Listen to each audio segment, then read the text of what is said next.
Here's the 40-gallon breeder update.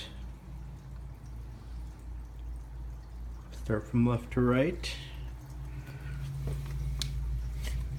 Torch is doing good.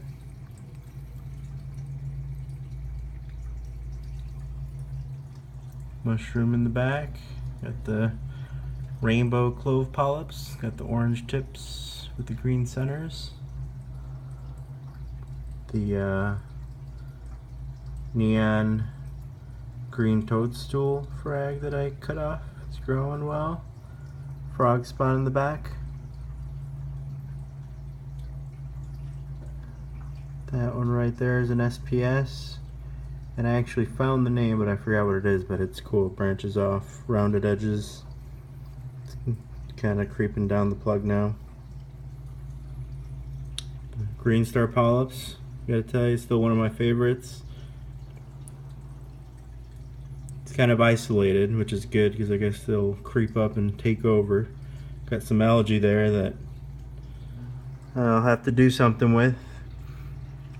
I think, I'm not sure if it's green hair algae. It looks like it's got some thicker stem there. Maybe you could, Tony, maybe you can identify what kind of algae that is. There's the mushroom that you gave me. Here's kind of a purple mushroom, or Recordia. Here is Utter Chaos. We got a new little polyp right there between those two ones. Here's my favorite Recordia so far.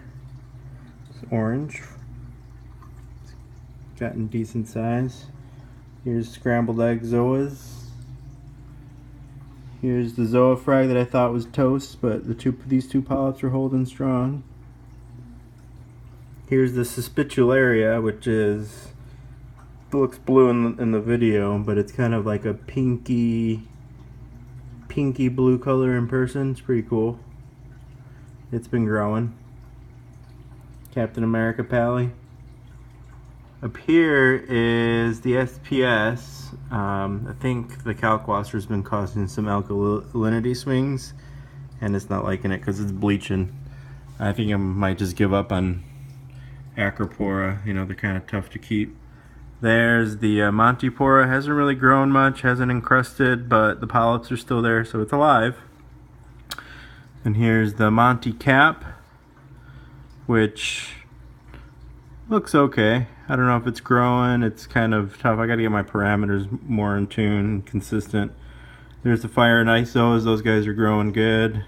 Candy Cane, he's good. Rasta Zoas, you got big polyp growing up to the side, and hopefully it starts creeping up on the rock. And here's the mother toadstool mushroom that you gave me that I cut. That first piece I showed you, and then that piece is growing, and then that piece right there, that guy's growing good. You can see the stalk is starting to grow. Here's another kind of Pally Zoa. I'm not sure if it's a Pally or a Zoa, but it's got the orange center. It's pretty cool. And the Duncan with the massive head. I'd looked it up. I guess there's certain Duncans that are like a giant polyp. You can see it's growing a new head right there, and it's growing a new head on the side there. It's actually got some tentacles, but this thing's gonna turn into a beast here soon. Once those heads fill in, it's gonna look like Medusa. The thing's a beast. Look at that head, neon green. He's awesome. This guy, I'm pretty sure is dead, but he's kind of looking like he wants to come back to life. He's an orange version of that, and I thought it was pretty much dead, but I left it in there, and I see some of the color coming back, and because it's supposed to be like a neon orange. So we'll see what happens, but he's hanging on. The Duncan that I got at the expo, he's doing awesome. Like, he's puffed up all the time. He's got the tentacles out. Oh, there's the scooter bunny. He's quickly becoming one of my favorite fish. He's all over the place.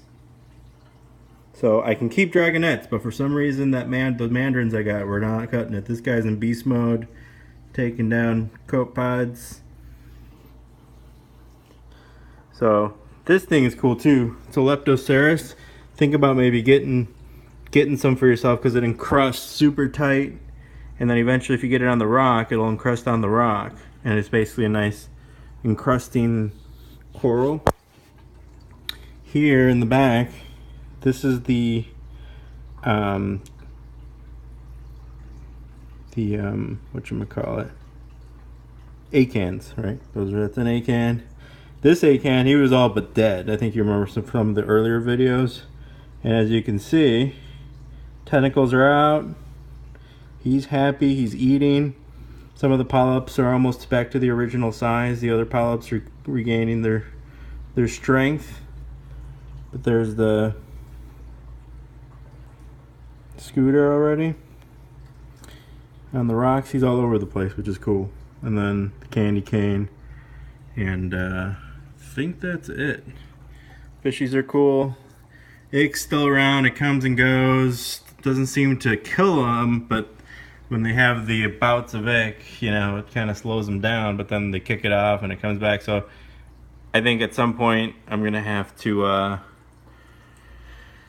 quarantine them if I want to get rid of it once and for all. This guy doesn't seem to be getting any ick anymore, so I don't know if he became immune. The clowns are getting it.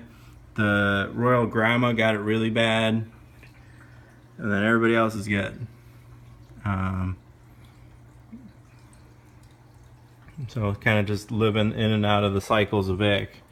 So I know eventually I'll have to pull them, but everyone's growing good. The only thing that's struggling is this guy up here. I'm gonna do a water change tonight. I'm due, so hopefully that gets my parameters back, and I'll do some tests to see what's out of whack. But I think the kalkwasser is causing my swings right now.